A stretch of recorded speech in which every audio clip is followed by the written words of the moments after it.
قزاقستان شهروندان تاجیکستان را به اشتراک در اعتراضهای ماه ینور سال گذشته این کشور متهم کرد.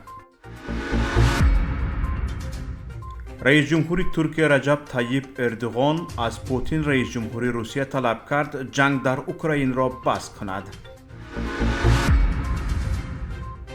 سوراخ‌های پشت الکترونی بیش از 200 میلیون کاربر توییتر دزدیده به فروش گذاشته شده‌اند.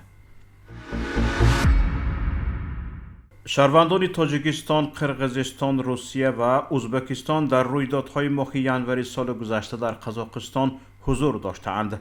در این باره دادستانی کل قزاقستان بریک اسیلوف خبر داد. با گزارش کاستگ، اسیلوف روز پنجشنبه ضمن یک جلسه گفته است خارجیان نیز در آشوب‌های عمومی و جنایت‌های دیگر شرکت داشتند و علیه آنها پرونده باز شده است. در میان آنها شهروندان ازبکستان، روسیه، قرقیزستان و تاجیکستان نیز هستند. 29 کارمند امنیتی قزاقستان گمانبر در شکنجه اعتراضگران ماه ینور اعتراف شده اند. اسیلوف درباره جزئیات دیگر شرکت خارجی ها در حوادث ینوری سال 2022 در قزاقستان چیزی نگفته است، اما تاکید کرده که در میان بازداشت شده ها 8 نفر از پیروان جریان های مذهبی نیز هستند. اسیلوف ذکر کرده که در پرونده های مربوط به حادثه های ینور 573 نفر از جمله 2 پرونده مربوط به عمل های تروریستی نیز موجودند. به گفته دادستانی کل قزاقستان تاکنون 18 سازمان دهنده آشوب آشکار شده است. پرونده 13 نفری آنها الکی در دادگاه ادامه دارد.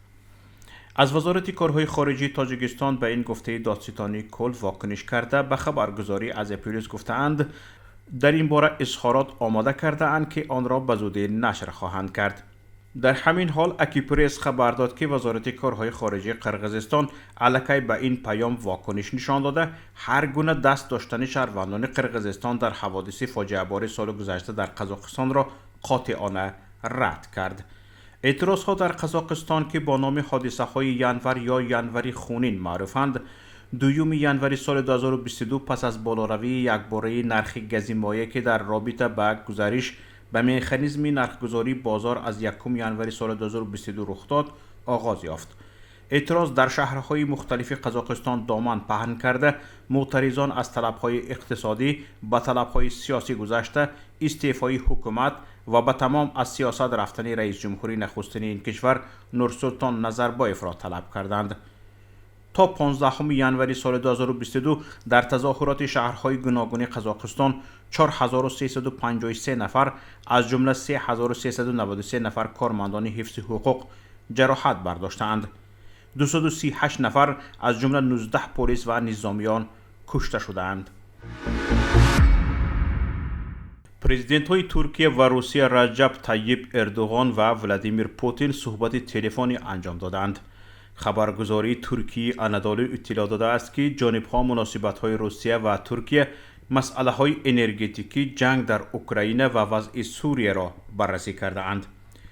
رجب طیب اردوغان هنگام صحبت درباره جنگ اوکراین با پوتین گفته است که دعوت‌ها به صلح و مکالمه توسط قطع یکجانبه‌ای، عملیات نظامی و حل عادلانه اختلاف نظرها باید دستگیری یابند. در خبر از گفته‌های پوتین چیزی اقتباس آورده نشده است، اما دفتر مطبوعاتی پرزیدنت روسیه اطلاع داده که ضمن صحبت تلفنی پوتین به اردوغان درباره نقش خرابی آور کشورهای غربی گفته است که به اوکراین کمک نظامی می‌رسانند. پوتین همچنین آمادگی خود را برای مکالمه با کیف تایید کرده، ولی افزوده است که مقامات اوکراین نخست باید طلب‌های جانب روسیه را رعایت کنند و واقعیت‌های نوی حدودی را به نظر گیرند. قبلا پرزیدنت اوکراین ولادیمیر زلنسکی بارها تاکید کرده بود که تنها در صورت برگردانیدن تمام زمین‌های اشغال شده کشورش از جمله نیم جزیره کریم آماده است با روسیه گفتگو کند. سوراخ‌های پشت الکترونی بیش از 200 میلیون کاربر توییتر دزدیده و در یک فروم هکرهای اینترنتی به فروش گذاشته شدند.